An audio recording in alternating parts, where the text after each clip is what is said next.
I'm Steve Fullhart reporting from Atlanta, Georgia on this weekend. This is going to be the first of a, hopefully not too long of a multi-part series.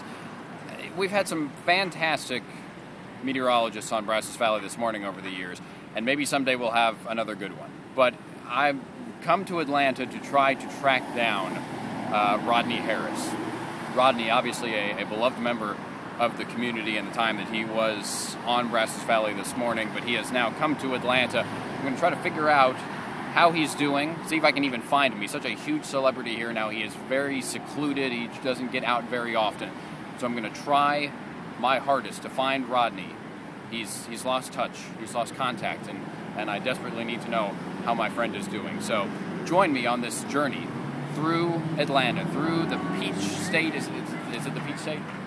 Yeah. It's the Peach State, as we try to find one peach of a guy, Rodney Harris.